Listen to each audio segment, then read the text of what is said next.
Здравствуйте, в эфире новости Татарстана, в студии Лина Зинатуллина.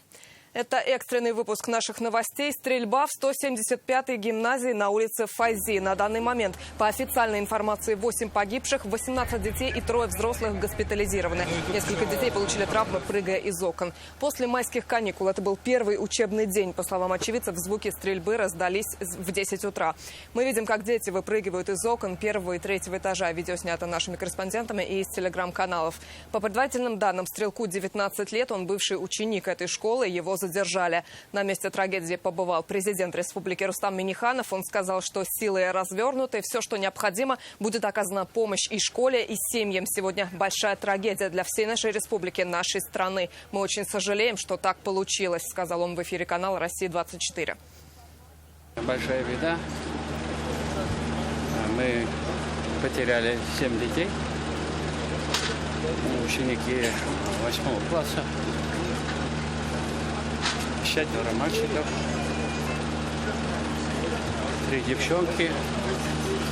Они погибли вот здесь, на 3-м этаже. И 16 человек сегодня, сейчас находится 12 детей, 4 взрослых в госпитале.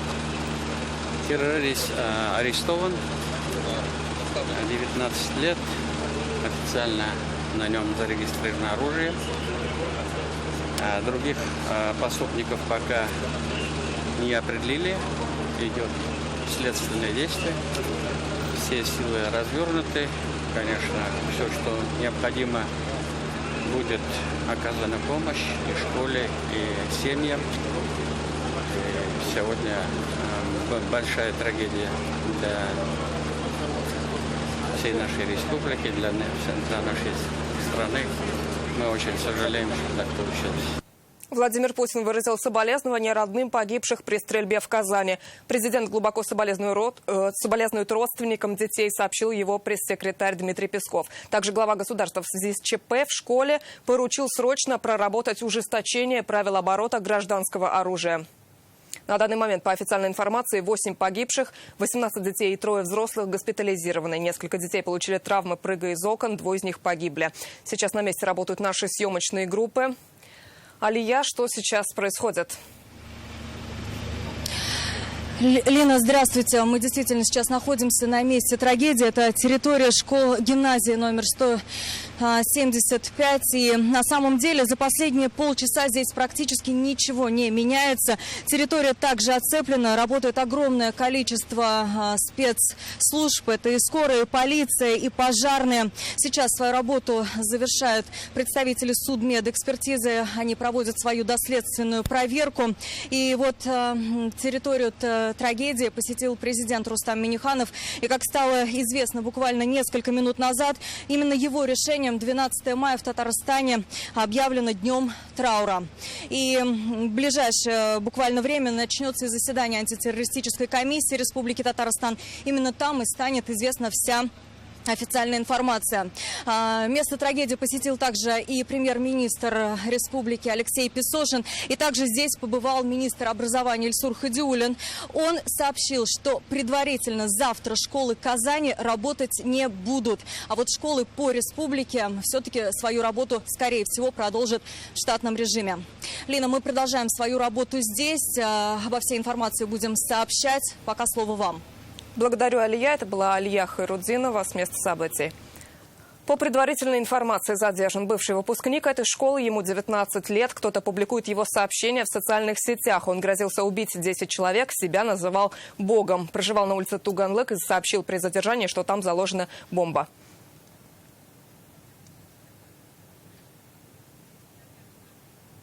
Гимназия номер 175 открыта в 2006 году. По данным официального сайта, здесь учатся 1049 детей, 57 педагогов, обучение в 2 смены.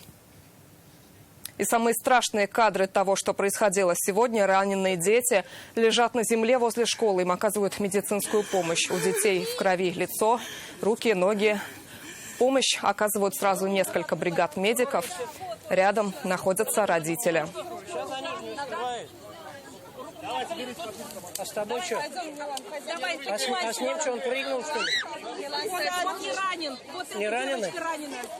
Ты ранена? Попали, что ли, тоже? Пострадавших с места трагедии увезли в Республиканскую клиническую больницу. В 7-ю горбольницу Казани и ДРКБ сообщается о 20 госпитализированных. Один из взрослых госпитализированных в стабильном состоянии. Состояние остальных пациентов уточняется. Сейчас в ДРКБ находится 18 детей. По нашим данным, 6 из них находятся в крайне тяжелом состоянии. Идут операции. Остальные с ранами, переломами и ушибами осматриваются врачами. Сейчас на месте работает наша съемочная группа. Самую последнюю информацию мы ждем от Юлии Гоголевой. Юлия, вам слово. Здравствуйте, Лина. Прямо сейчас мы действительно находимся у приемного покоя ДРКБ. Как вы видите, здесь уже собрались родители, десятки человек. Уже час назад, некоторые 2 часа назад они сюда приехали, ждут любой информации про их детей.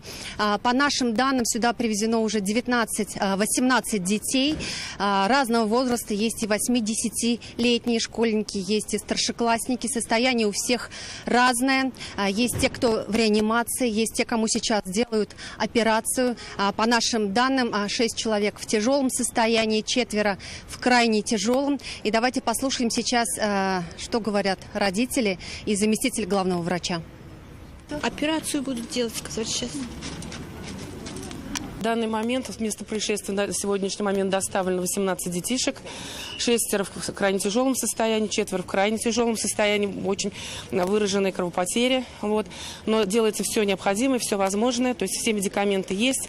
Значит, переливаем кровь, переливаем компоненты, тоже все в достаточном количестве. Помощь оказывается в полном объеме медицинская. Сейчас вот пошла информация, что не хватает крови. Нужно ли приходить экстренно?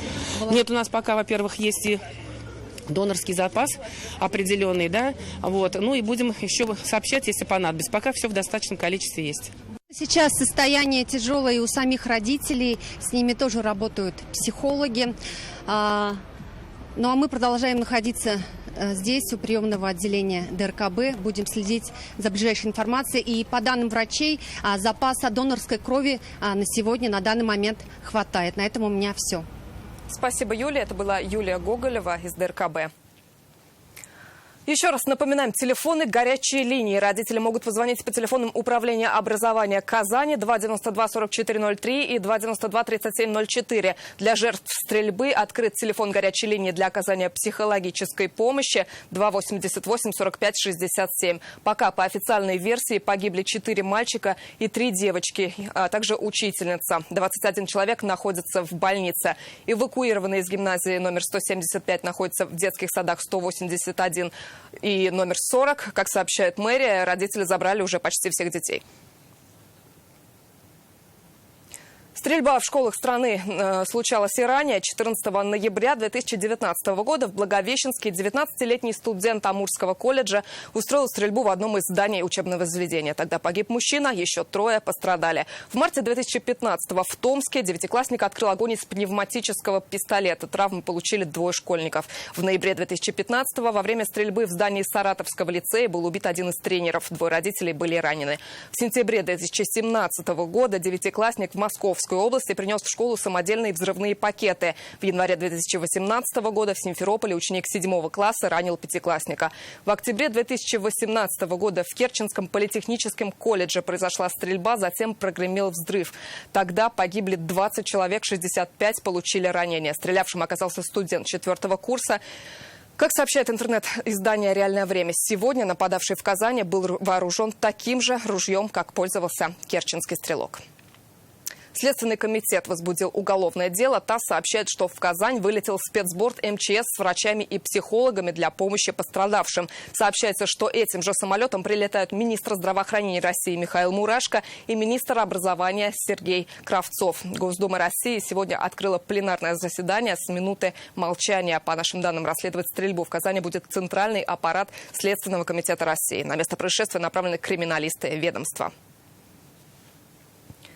Решением президента республики 12 мая в Татарстане объявлено днем траура. В Казани отменяются массовые мероприятия, и в самое ближайшее время в столице республики состоится заседание антитеррористической комиссии. Во всех школах Казани сегодня отменена вторая смена. Об этом сообщила мэрия города в своем телеграм-канале. Завтра во всех школах отменены занятия. По поручению президента республики будут организованы проверки всех учебных заведений. Рустам Минниханов поставил задачу обеспечить повышенные меры безопасности. Следующий выпуск новостей смотрите через полчаса. До свидания.